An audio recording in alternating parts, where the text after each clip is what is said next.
brutal act now fueling debate on culture, justice, and women's rights. Hatuwezi sema that this is about human rights, this is about what, no, this is about culture and traditions za watu. Na watu wanaheshimu mila zao.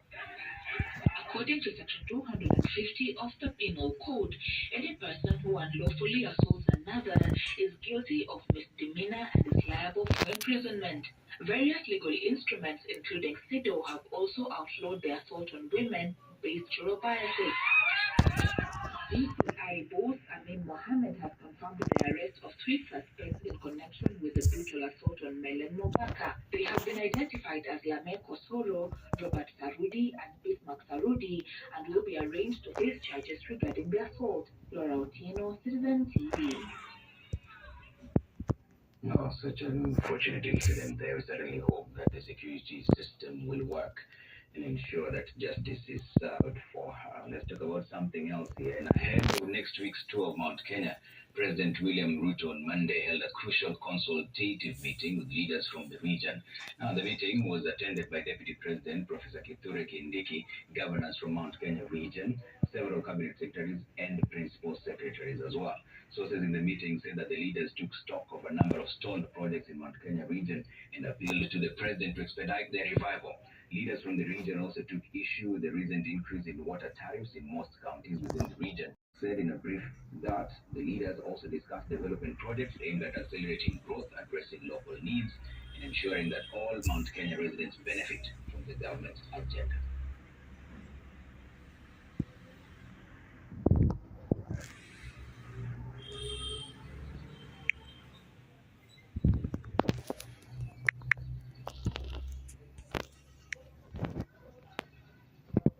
Meanwhile, hundreds of farmers formed long queues outside National Cereals and Produce Board (NCPB) depots in most parts of the country to secure the scarce subsidized fertilizer. Now, farmers camped outside the depot in Kitale, Kericho, and in Nakuru as well, with many unable to secure the commodity, and with those lucky to secure the commodity only being sold a quarter of what they hope to get. These are the scenes outside the National Cereals and Produce Board offices. They seek to secure subsidized fertilizer. They make frantic efforts to secure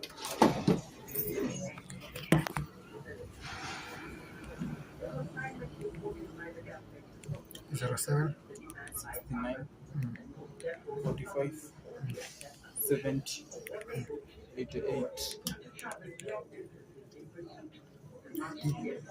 42 57 430.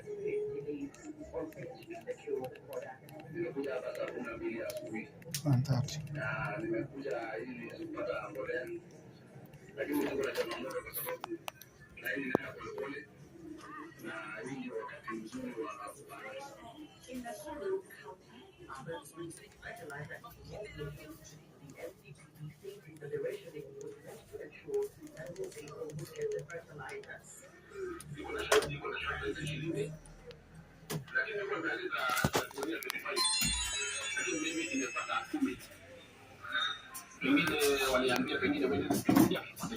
Usually, on every single day, we look at the stocks that are there, and also we look at the numbers that have come to our premises to be able to access the fertilizer. So sometimes we have to rationalize the quantities that we serve. Although some farmers remain hopeful about receiving the fertilizer, many are worried the delay in planting will affect their yield. So naomba hii serikali kama wanaweza next time mtu wale moja mbili wamsaidie tu. Tukisimama hivi tunaona tu mapika malori tunakaa tu wewe moja mbili ubadi utakaa hapo wiki moja tu ukosi. Tulitumia message kwamba uko na foja ya kuchukua mbolea na hapa tunaweka laini. So mimi nadhani niulize tu hii foja ilikuwa ni ya kazi gani? Speaking in Kitana while assessing the fertilizer situation, Principal Secretary in the Ministry of Agriculture, Paul Rono, said the government has ordered additional 1 million bags and urged farmers to be patient. So tusijuzi tumepata ya kwamba wakulima wamekuwa wengi kuliko ilivyo tulipokuwa tumepanga kama wizara wa kilimo. So tumepanga tena na tumehakikisha kwamba tumeongeza fertilizer milioni 1 paketi. At the same time, the PS cautioned individuals destroying sugarcane plantations in western Kenya, saying they will be arrested and prosecuted for sabotage. Lily Muri, Citizen TV. Now, a major funding gap in Kenya's health sector is threatening to reverse gains in the fight against tuberculosis. The withdrawal of USAID support has left a 31 billion shillings deficit, putting TB treatment and screening services at risk. And as we're working our reports as Kenya joins the rest of the World TB Day, stakeholders fear that without urgent intervention, Kenya's progress in combating TB. Ministry of Health has confirmed a budget deficit of 31 billion shillings following the withdrawal of USAID funding, a gap that threatens to affect TB treatment and screening services across the country. Health experts warn that the financial shortfall may jeopardize Kenya's efforts to end TB by 2030.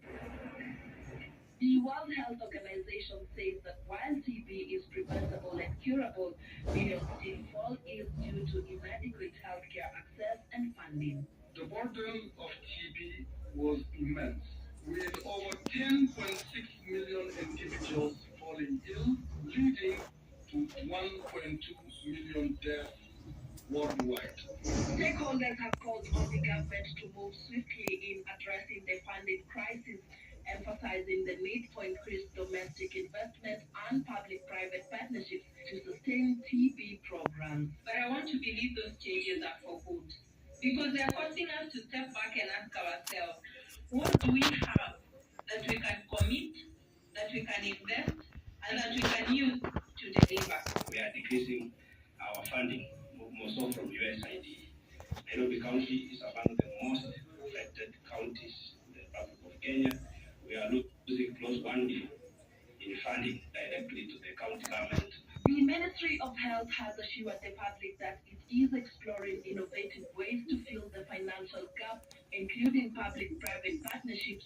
However, concerns remain high, with data showing that men are disproportionately affected, making up 6 out of every 10 new TB infections. TB is still a public health problem. Then look at that and look at the number of people who are actually sick at any one given time and who need care and treatment. Then we have a disease burden that we must address. For now, the country looks to the government to find urgent solutions to ensure TB patients continue receiving life-saving treatment. Mary Moki, Citizen TV. Now, more than 30 families from Kisumu and Homa Bay counties spent their nights in the cold after their houses were destroyed by heavy rains and strong winds on Sunday night. In Kisumu, huge acreage of crops and farmlands are destroyed, with electricity poles littering the village after a night of heavy rains. And as Loro Tino now reports, affected families are calling for humanitarian assistance, with rains expected to continue pounding the region in the coming weeks. It is a race against time before the skies open up again at Ofunyu Jerusalem in Kisumu County. While some residents assess the aftermath of the Sunday night downpour, some are overwhelmed with emotion. The event began as light showers around 7 p.m. on Sunday turned tragic after heavy winds accompanied the rain.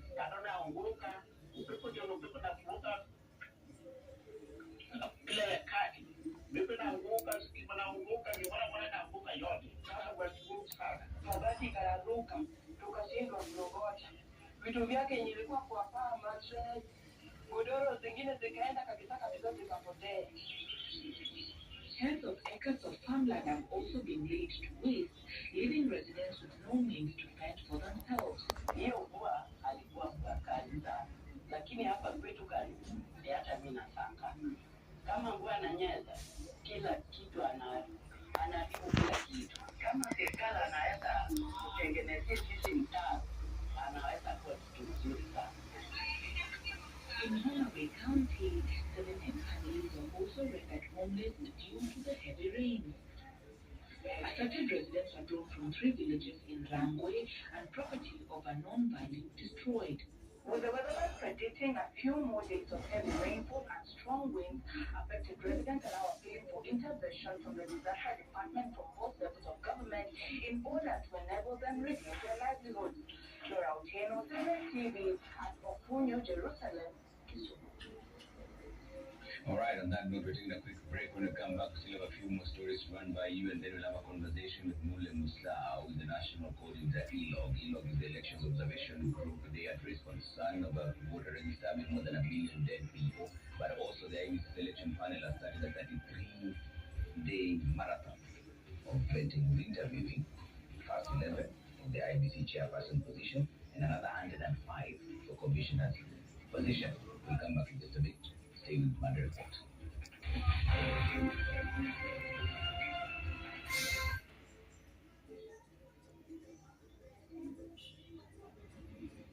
New Pepsodent Herbal